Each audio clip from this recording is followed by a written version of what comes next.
10. Aber wir würden das gerne nochmal mit dem Absender, mit dem Antenne nochmal sprechen wollen, ob da irgendetwas vielleicht vorliegt. Dann nehmen wir das mal.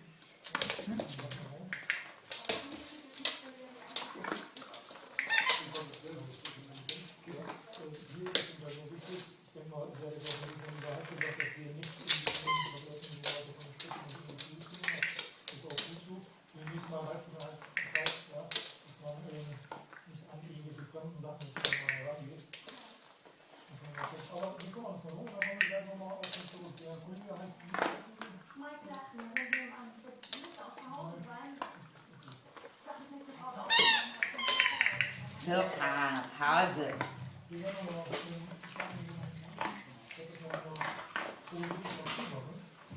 Jetzt müssen die Beamten mit